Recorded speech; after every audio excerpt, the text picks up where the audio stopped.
going. Season 2 rendition by the lovely Brian Platter. Dutch clutch. All day long. Mm-hmm. I feel the presence of Satan here, and I don't like talking about it. But if you make me, I will. In the words of The Exorcist, let Jesus... We're not going to go there. First of all, there wasn't one sentence that started with "Let Jesus." There was, and it did not end well. Oh. Your mother is here. Would you like to speak with her? That's right. Okay, I'm sorry. Nothing says comedy like The Exorcist. Yeah. Okay, that's enough of this. You are not my mother. Welcome to Big Words I Know by Heart, a program of rants, raves, faves, pet peeves, personal vendettas, celebrity interviews, and anything else we can fill the half hour with. My guest today is a practicing Buddhist, one-man band, and after having a steel rod surgically grafted to his spine, he's also part cyborg. He took home Solo Artist of the Year 5 times in a row at the Buffalo Music Awards, was inducted into the Buffalo Music Hall of Fame, and left a cushy college administrative career to follow the siren song of music. He's performed in Paris, Florence, London, and unfortunately, New Jersey. Do you see what I did there? Yeah, but that's just right down from Atlantic City. It's awesome. You wouldn't fit in well. You don't want to start deflecting now. They wouldn't like you. It's my pleasure to have longtime pal and musician Gregg Sansone in the studio. Hello, everybody. Joining us again in the co-host hot seat. Thank you for the clapping. In the co-host hot seat is a man whose kryptonite is sugar, Diabetes Dave. Welcome, gentlemen. Wow. No? Okay. No, it was too good. much? It wasn't too. For you? I have a pocket full of kryptonite for you, Greg. Well, 1-2 princes kneel before you then, if that's the case. Go ahead now. I know you're ready for these questions. I am ready. You're more ready than anyone has ever been. When you were talking about the spine, by the way, I have to go. This is off the show. And everyone in Tom podcast land and stuff won't be interested, but I have to go for an MRI and a CAT scan on Friday because, what do you know, this little thing is acting up again, the old back thing. That's no good. Well, the horn makes, it's like balm to it. You know, I love it. You got to get rid of the sex harness, the swinging sex harness. You're putting some extra strain on there. No? Yeah. The neighbors are complaining about a lot of stuff. Mr. Sansone? Yes, sir. As a gift, you performed at my 2008 wedding. Since then, my marriage failed miserably. Yeah. And you're going to honestly think what? Is there something to do with me? All really? I want to know is there a reason why you didn't serenade me in divorce court, or did you have another gig that day? There was a little time when I was frightened of you, and I was on your ex-wife's side because I just thought that your head was going to blow up. She's a better person than I am. I think we can all agree on that. Show of hands? I like Benjamin. No, I dig your son. We'll just go that route. That's a good route. And you know my son, so. So you did not have a gig that day? I didn't know where you were. Where'd you get divorced, by the way? Where'd she fleece you? Where didn't she fleece me? I mean, come on, man. I'm wearing the same shirt twice, for God's sakes. Here. That's exactly right. I look like the great goddamn pumpkin. You look like the great Gazoo, and he was awesome. Greg? Because who was the voice for Great Gazoo? And then we'll get on. Fred Flintstone? Who did the voice? It was Harvey Korman, man. Of course. That was my second guess. Hello, Bobby. You know that voice? Okay, go ahead. Dorf does golf? Do you suppose in Hillbilly Heaven that Merle Haggard got his dog, his truck, and his ex-wife back? In Hillbilly Heaven? In Hillbilly Heaven. I don't know if I subscribe to that notion that there is some other plane that you go to, but if they did, then I would assume anything is possible. And not only did Merle Haggard get all of that, he got more. He got a bowl of Quisp. And the bag of chips. And a bag of chips. Diabetes Dave hates all music. Did you like Merle Haggard? I don't think so. Merle Haggard, ladies and gentlemen. MC Haggard. Now, neither of us drinks anymore. Correct. Would you say that I'm more likely, less likely, or equally likely at playing well with others now that I'm sober? I think that you're a little more conscious of the fact that you're an ass, but you're still an ass. Well put. Succinct. I mean, you're conscious of it, and you have a conscience. Don't get me wrong. And sometimes you go, oh, too far. Now, the too far switch, I'm sure you'll tell people, but when we did my show, Uncle Hal, the pissed off world of Uncle Hal. And for years, and Tom was the co-host that frequented my show more than anybody, Dave. And the point is there was no off switch for either of us. And when he would come on the show, sometimes some people just, and a lot of people listen to it, but if he was on the show, the half of the crowd would love it, and the other half would just turn it off because it was brutal. It made Howard Stern look like Mother Teresa. He couldn't even be in the conversation. Well, I think there's a lot of people who need everyone in a room to like them, or need everybody to like them. I don't have that problem. And I think neither of us did, and so because of that,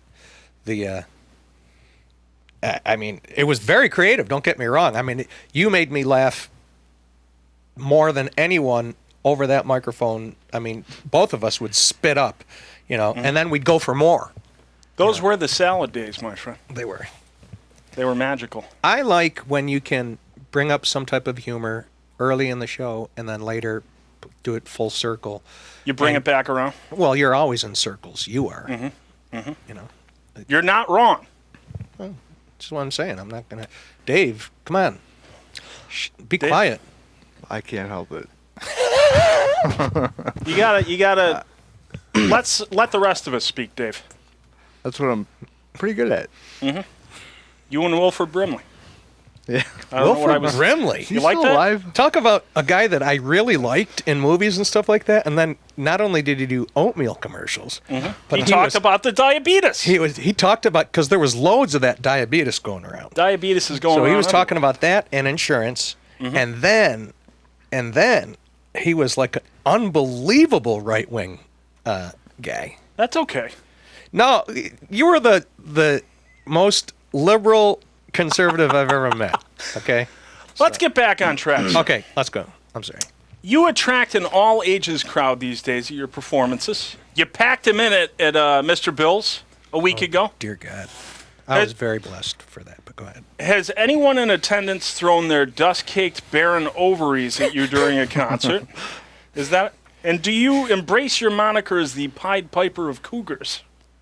Well, I embrace any type of moniker if there are people that enjoy what I do.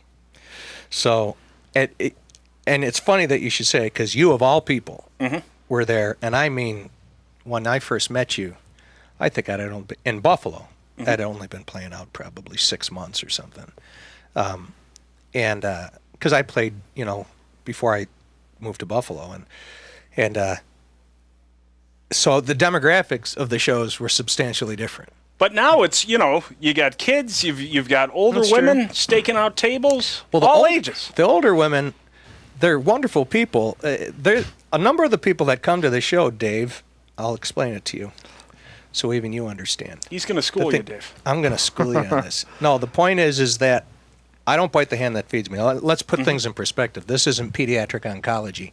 No. I play music and someone gives me money for it. That's crazy. Okay, so I understand that. But a lot of younger people, their attention span is shorter, and that's okay. Mid to, people in their 30s all the way up to whatever generally have jobs, and they stay longer. And then they're interested and they want to talk more and stuff. So it's pretty cool. So it's not 18, 19, and 20-year-olds anymore throwing the stuff. There are 18, 19, and 20-year-olds. So. There are, but some of the older women, like you said, they're the ones that follow you around, and like Terry Buckwald. I got some of the Terry Buckwald crowd, is what happened. That's good stuff. So they follow Now you're on the gravy train, my friend. Is that what it is? The gravy train? I saw you at Magruder's over the summer. Correct. And one of your groupies, I was waiting for my friends to show up. She comes over, she says, "My friend thinks you're cute. Do you want to join our table?" Probably should have. Well, how old was she? She was not young. Dave, I'm telling you, and I love the people that come to my shows, but I if it's who I think it is, she was like 70 years old. I'll tell you one thing, buddy. Post-menopause, you don't have to wear a Jimmy cap. I'll tell you that much. See, really? And I say this based on nothing. Not even based on intelligence. That's exactly right. You got that right. Why would I start with that now? Now, it's best that we get away from that. Okay. What made you change your policy and allow people to come up and sing with you on stage? It wasn't so much a policy, but I'll explain. It's when you are. When I first started off in Buffalo, I didn't bring a lot of people up unless I knew that they were, very, very good musicians and so forth. Basically, because if someone didn't know who I was, and I was in a bar, and this is true, I'm not even kidding. If I was in a bar, let's say, and I was playing maybe for the first time or whatever, if I was playing, and I brought somebody up, and they were my friend, but they're singing off key and they're going crazy, it's karaoke night for them and stuff, and that's okay. But if I did that, and someone walked in to that bar or that club and never heard me before, and they walk in, and the first thing they hear is that, then they go downtown, someone says, oh, I went to Gregg Sansone's show, it was awesome, and the other guy says, I went to it, it was horrible, the guy sucked, blah, blah, blah, because he didn't even know it was me. You don't want a bad first impression. Not really. And then later on, what happened is, like you said, it's not an ego thing, this is a small town, so when you achieve whatever in Buffalo, I achieved what I... Godhood? No, it just doesn't give you a whole hell of a lot of shows, but it's kind of nice. Put it this way, the trophies that I got 5 of them. I'm a runner, as you know, so I was running one day, and out of a trash can, there was a trophy sticking out of it in the trash. There was just a trophy sticking out. And I looked at it, and I thought, that trophy meant something to this person once. And now it's in the garbage. So for me, it's not so much that the garbage, it was nice that happened, but now I don't care. I'll bring anyone. My brother comes up all the time. I love him. And that was Tommy Z's house you were jogging past, right? Tommy's a good guy. See what I did there? Man. Yeah, he throws it down guitar-wise, man. He's a dear friend. That's exactly right. He's a good man. In any case, so now I do bring some people up. Whether or not they're the greatest, a lot of times it's an absolute blast, and they are good. It's a star-studded cavalcade of session musicians. No? Sometimes and if you brought the June Taylor dancers in and a heavy guy with a mustache, va-va-va-voom, or whatever, live from Miami Beach. I see. Now, your set list has evolved from modern pop to more of a 60s flavor. Which mop-top Beatles songs would you say you hate more than the Beatles themselves? Mr. Moonlight. That is without a doubt. fucking Terrible. Horrible. Terrible. Maybe There Were Bells on a Hill. Because McCartney was all about stuff like that. Till There Was You. But so Mr. Moonlight is number one. If I never heard that song again, I'd be fine. But understand, it hasn't... My shows aren't all 6. It just depends on who's in the audience. You're playing the room. I do a lot of country now, which I didn't do before, because you have to. And it's the most listened to genre of music in the country. So, Diabetes Dave will be playing the grand reopening of Bowler's Car Wash next week. What's your set list, Dave? I hope so. Are you a musician too? Yes. Oh my God, that's fantastic. Yeah. I didn't even... Idiot didn't... I don't call him that. But Well, if I did call You him just something, it would did! be idiot. That's fantastic. What do you play? Guitar. Good. Been playing for a long time. Why don't you come to my show? I didn't even know. Oh, yeah. He was at Mr. Bill's. I went to Mr. Bill's. We couldn't get in. You packed the joint. Yeah. I was there. We were there for like over an hour. Really? Just like chilling, yeah. But there's so I'd have many brought you people up, there. man. Yeah. Even though, in some ways, if you would... I know you wouldn't have screwed up, but if you did... Well, I don't really get angry a lot now, but if I did, it would be all at him. Oh, it yeah. wouldn't even be you. He's a Yeah, bassist, so his fingering I skills are... play bass too. Yeah, but Oh, that's fantastic. that's not my first. It's just something. That's enough out of you, Dave. I just want to tell you that my son came up to me years ago and said, I never pushed him and he's an amazing musician, but he said, what should I take? And I said, well, don't play guitar. I said, because guitars are a dime a dozen. I said, Yeah. if you want to work, become a bass player. Yeah. I said, or piano like me. And bass, you can always work, man. Yeah. So I'm glad you're a bass Yep. player. I think jazz flute's coming back around. Yaz flute was milk was a bad choice. I'm just telling you that right now. Now, please to complete the lyrics. Okay. You're out of touch. I'm out of time. And I'm. You know this. First of all, I do. But listen, they're the. Who was the most successful pop duo in the history of rock and roll? People think Jan and Dean, Simon and Daryl Hall. No, Daryl and Hall John and John Oates. Oates. Let me tell you Was it something. really? Oh my God, the most successful pop duo ever. Really? And understand something. Daryl Hall is an insanely gifted musician. Have you seen his show that he puts on in his house? He was playing with them Goo Goo Dolls. Was he throwing it down with those Goo Goo? He was throwing down with the Goo Goo Dolls. Those Goo Goos. They have buckets of that music. They're going going places. those I've heard. kids are going to do good. You want a hot 5-star tip? Goo Goo Dolls. They opened up in 1998. I was in Missouri. They opened up for the Gin Blossoms, the Goo Goo Dolls. They were nothing. Just wanted to say. They're going places. Dave, not so much. Yeah. I'm out of touch. Okay, go ahead. What's the next question? One of your community pages is dubbed the Italian Buddhist. Are there spiritual instructions for an enlightened veal cutlet on the page? I don't know if there's spiritual instructions. I don't give any type of spiritual instructions because I think, there's plenty of that out there. I don't think they need instructions by me. I'd rather listen, but I'm kind of open-minded about it. The Italian Buddhist came about kind of like you in that I thought things could be a little grittier. I mean, we always picture Buddhists, in one way or another. And urban Buddhism is kind of cool. You can apply being a good guy anywhere. This isn't, Buddhism isn't a religion. It's philosophy, man. True. Now, what advice can you give to musicians like Diabetes Dave, who belong to 7 different grindcore side projects with more band members than listeners? Do you belong to a number of bands, though? I did for a little while. I was in 3 at the same time, and it was just too much. That's what I'm saying. Yeah.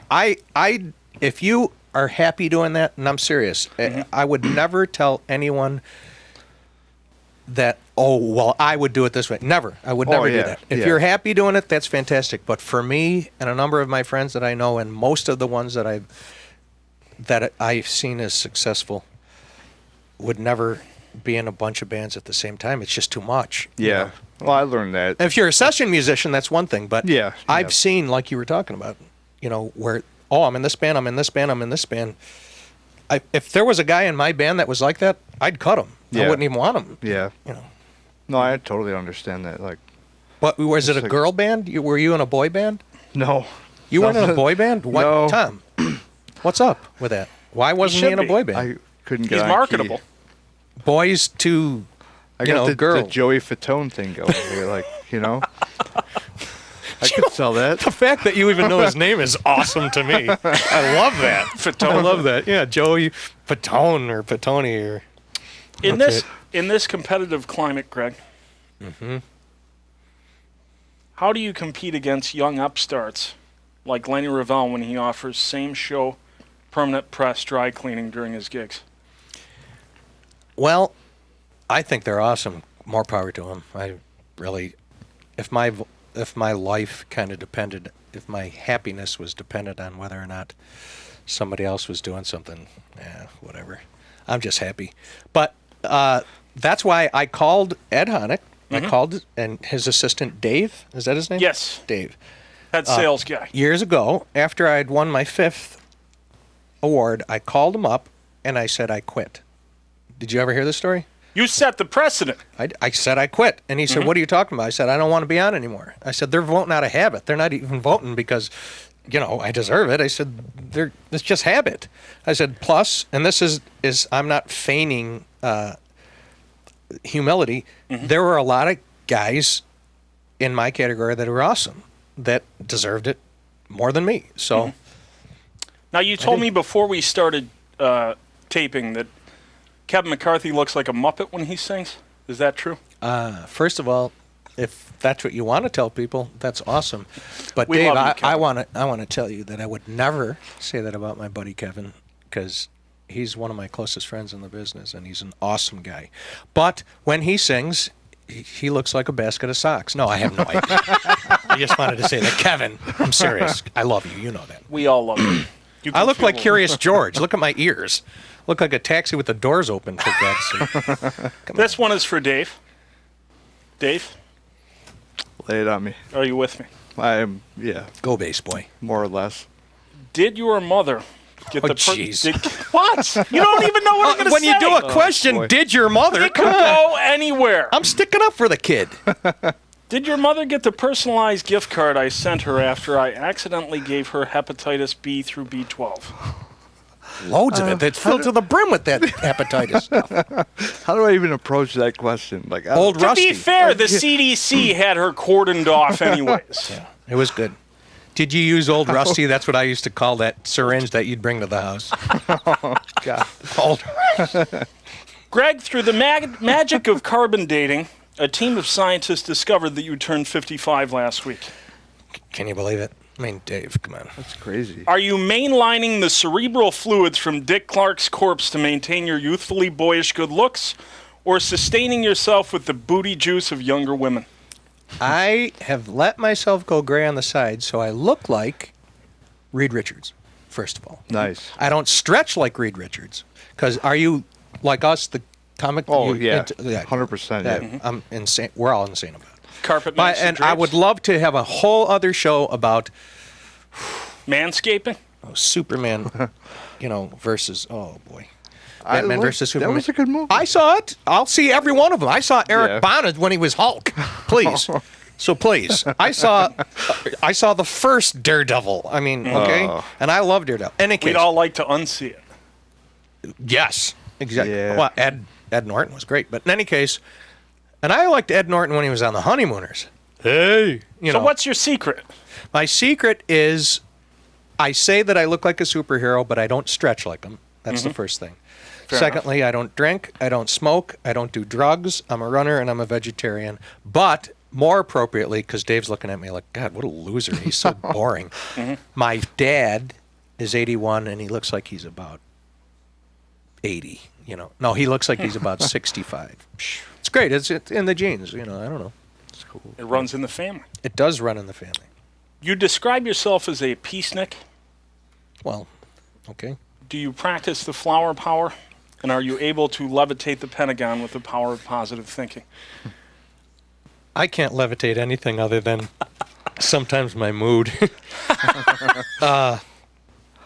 And I would like to think that there's no downside to being kind, so that's all I do. I don't know if that's a peacenik, then yeah, I'd love to be one, but I have Birkenstocks. I mean, Do you have the Uggs? there's a lot of those Uggs, The kids are cuckoo for the Uggs. They're cuckoo for these Uggs. I thought Uggs was like a dog that was in a E-card, commercial or whatever. Yeah, I don't know that stuff. Dave, what's the official combat boot of angry young men? What is it now? I've got some Crocs on. Are you They're pretty kidding me? sweet. Wait a minute, Dave. Crocs.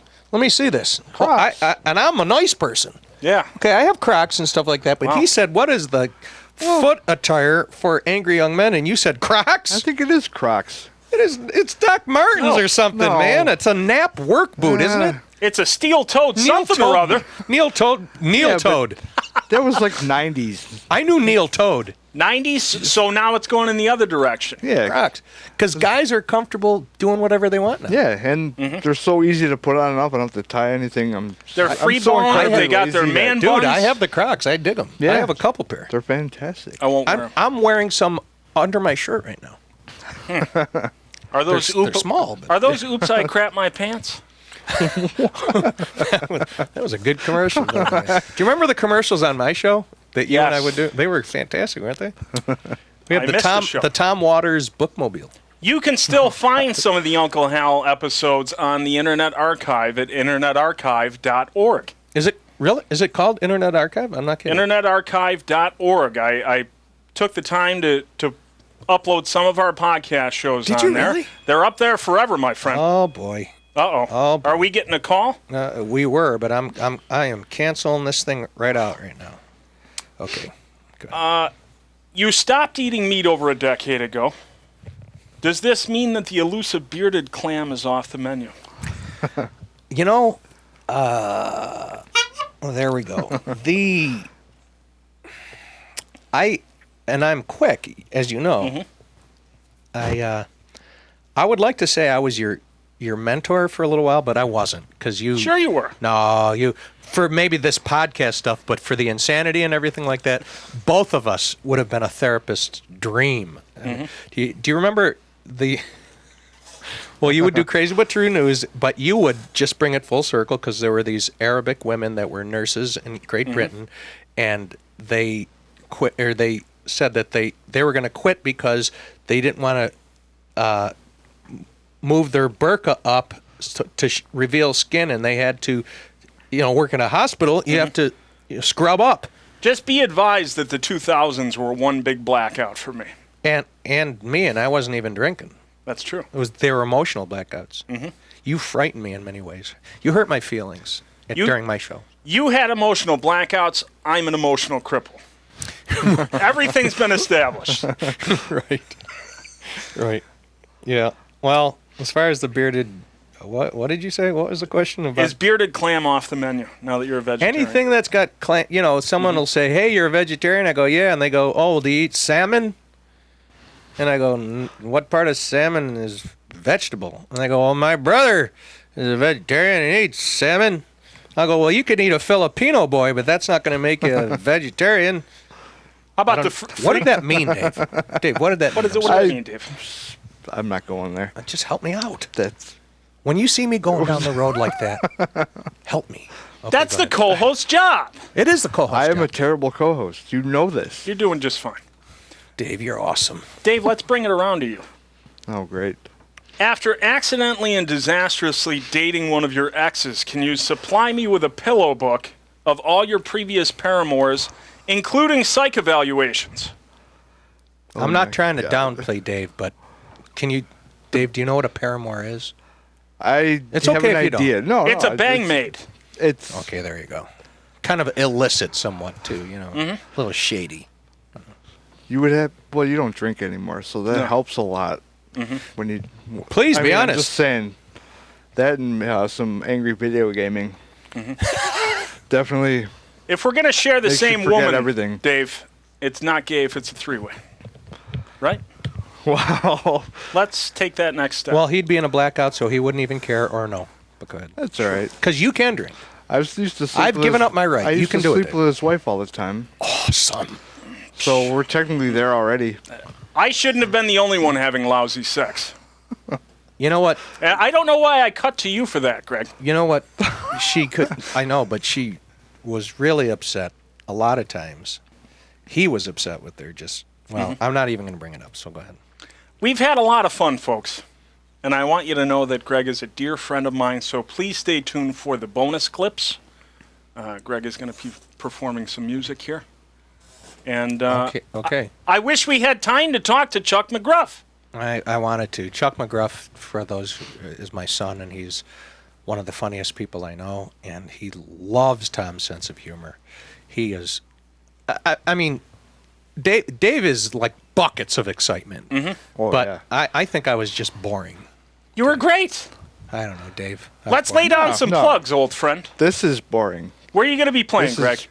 I am going to be playing this Friday, believe it or not, at the Italian Village, because it's restaurant week on Transit Road. And then Saturday, though, I'm at the Birdhouse in Orchard Park. And I just went there a couple weeks Oh, ago. did you? Yeah, it's a nice Come place. Saturday, Yeah. it is. It's a blast. My Yeah. buddy owns it, and you should come up, or Nice, at nice. least come and enjoy it. It's Yeah. Saturday night, 9 o'clock, April 16th.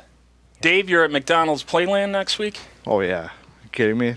Chicks love me there. I like that bounce house stuff that they do in there with those balls. It's a great mosh pit area. Anything with a ball pit, and I'm all over that. Kids mosh pit, children mosh pit. That's my goal. Get a kid's mosh pit going. Subscribe, you bastards. Two. The show, GreggSansoneMusic.com. It's just GreggSansone.com. Yeah. There it is. To ChuckMcGruff.com. There is no ChuckMcGruff.com. There should be. There should be. Facebook.com/Gregg Sansone. That's a good one. What about /Tom Waters, right? Big words I know.